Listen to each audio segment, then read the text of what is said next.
Today's video is a compilation of some of the worst accidents that happened on K2, the second highest mountain in the world.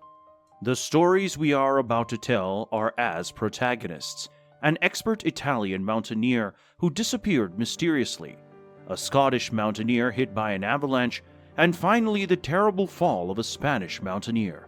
Let's begin.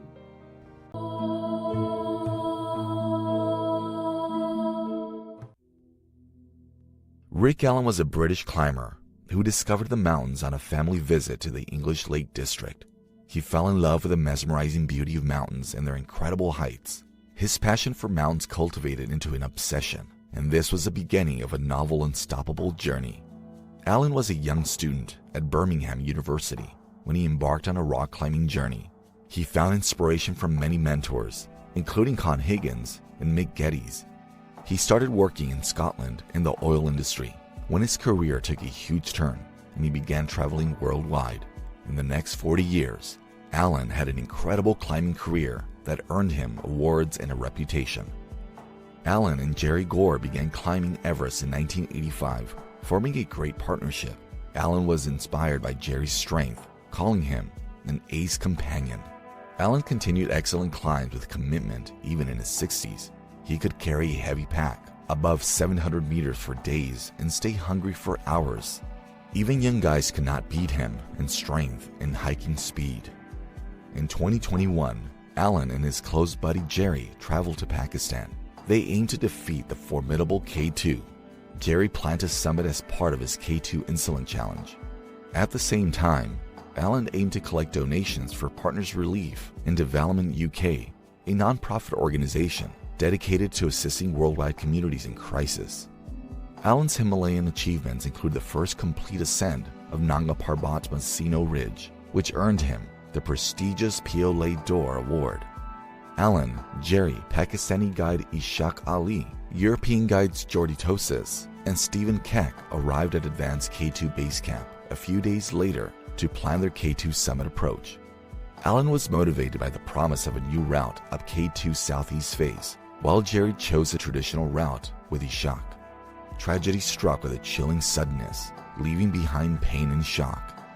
As Allen, Jerry, and their team pressed forward toward their K2 summit attempt, a tempestuous avalanche sloped from the mountain. Suddenly, a colossal ruckus was heard in the air, and the ground began to tremble beneath their feet. Everyone stopped and paid attention to the noise. They started looking around and tried finding a sheltered spot. But before that, huge rocks began to fall. The mountain's beauty transformed into a battleground of nature's wrath. Allen was a brave mountaineer and had faced similar experiences, but this was beyond his imagination. The overwhelming force proved to be formidable and unleashed its fury. It claimed a life that had fearlessly embraced it for years with numerous challenges. A colossal avalanche fell on Allen and he passed away on the spot. The spot of his passing was on the usual route of K2, approximately 300 meters away from where his climbing partner Jerry and Pakistani guide Ishaq Ali were ascending. The avalanche struck on the southeast face of K2, a treacherous mountain section. The air hung heavy with loss as the team struggled to comprehend the suddenness of their comrades' departure. Forever marked by the mountain's unyielding power, Stephen was injured but was soon rescued by a helicopter. Allen proved that even at age 68, he was much stronger and more passionate about climbing. His passing occurred while he was engaged in what he cherished most, pursuing his passion with unwavering dedication. Throughout his life, he exemplified courage by following his beliefs and convictions. Once again at midnight, the group searched for his body. They found him, wrapped his body, and returned it to ABC. At 6 a.m., the team bid their final farewells and granted Allen his mountain resting place. As his family wished, Rick Allen's story became a monument to humanity's shared connection and tenacity, linked with the tenacious spirit of the mountains and the ties among climbers.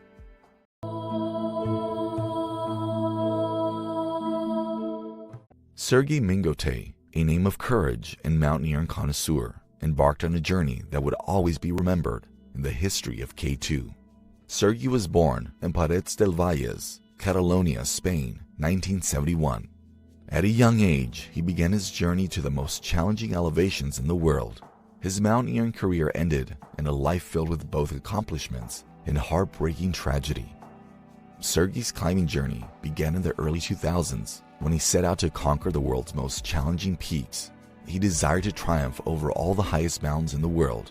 His thirst helped him embark on forbidding, challenging adventures.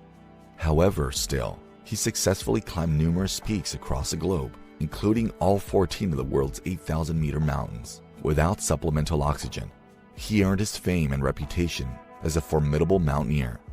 However, it was K2, the savage mountain, that had thwarted so many. Sergey would confront his greatest battle as well as his tragic demise here.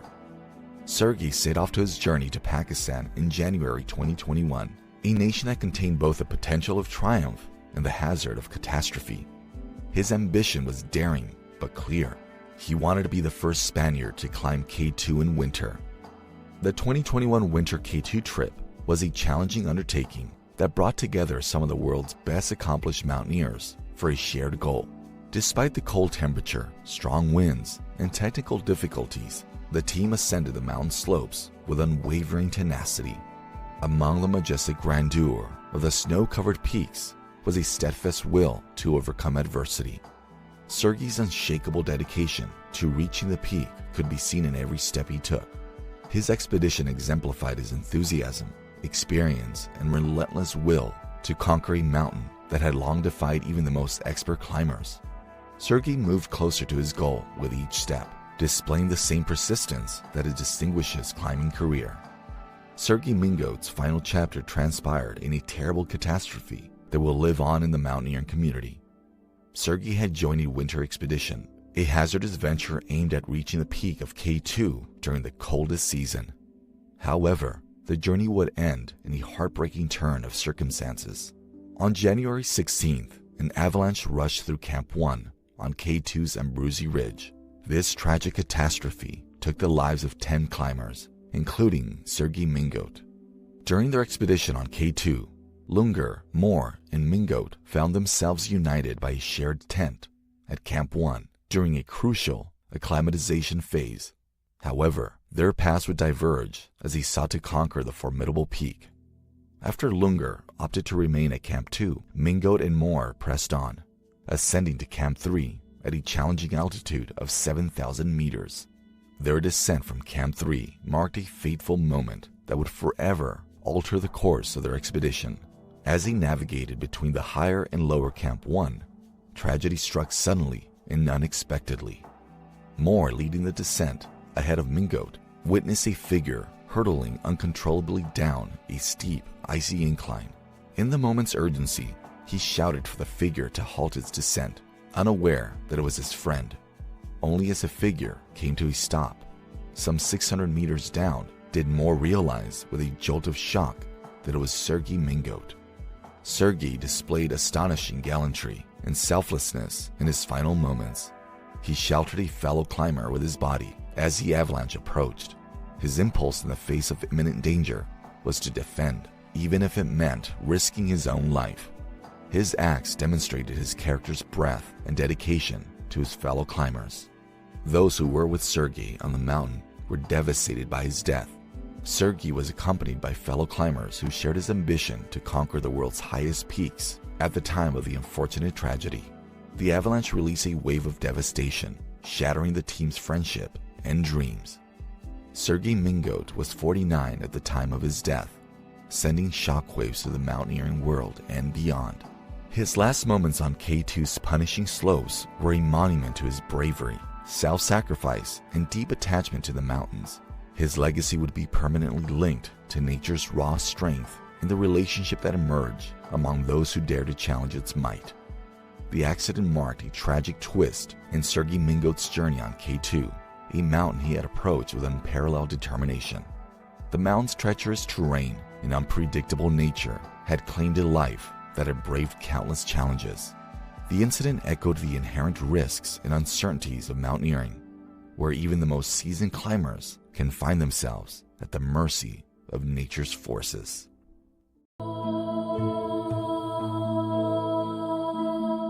Here we delve into the tragic tale of Stefano Zavka and his ill-fated journey on the treacherous slopes of K2. Prepare to be moved by this tale of courage, determination, and the unforgiving power of nature.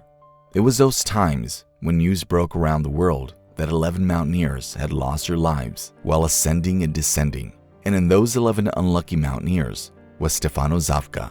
Stefano Zavka was a seasoned mountaineer known for his indomitable spirit and love for high-altitude challenges. K2, the second highest peak on Earth, stood as an alluring and dangerous goal, a siren call for mountaineers eager to test their mettle.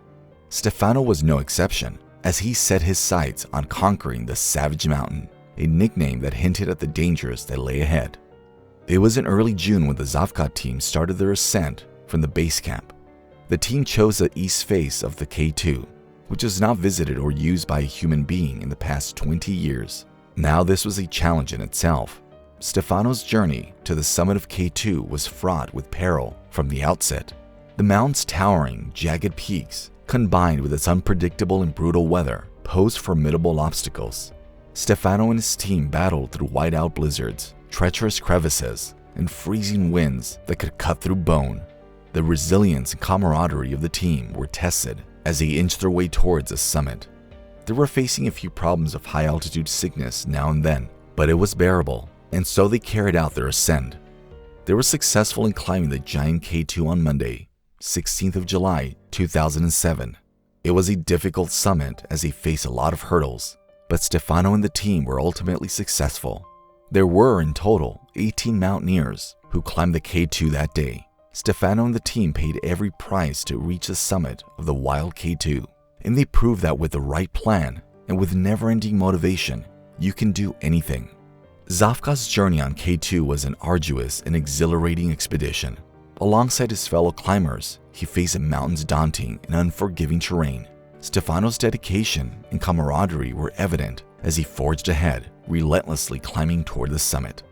Stefano Zavka and his company began their descent on July 20th, 2007, after successfully reaching the summit of K2, a phase that could be as dangerous as the ascent. Descending the K2 was definitely the trickiest part, but they had to do it. The team made their way to descend the K2 only a few hours of reaching the top. They couldn't waste time. Stefano was unfortunately separated from his crew during their descent, which was heartbreaking. Despite his fellow climbers' best attempts, Stefano was lost to the mountain, and no one knew how to bring him back.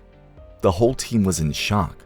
They were not able to process this tragedy after just a few days of climbing K2 together. The team did what they could to save Stefano, but they failed. It is said that Stefano decided to give way to another group member who had suffered frostbite during the most hazardous portion of the descent, so they could help themselves by reaching base camp. But what Stefano didn't know was that just before reaching Camp 4, he would be taken by surprise by a strong storm. Since then, Stefano has been missing from K2. For a couple of days, it was believed that he might have been alive, but after no one could find him or rescue him, it was declared that it was impossible for him to be alive anymore. The Gilkey Memorial, a sizable pile of stones that houses the remains of the deceased on K2, has a plate with Stefano's name inscribed on it. The news of Stefano Zavka's passing sent shockwaves through the mountaineering community and beyond. The loss of this remarkable individual left a profound impact on those who knew him and the broader world of adventure and enthusiasts. Stefano's memory lives on through the story of his determination, his indomitable spirit, and his contributions to the world of mountaineering.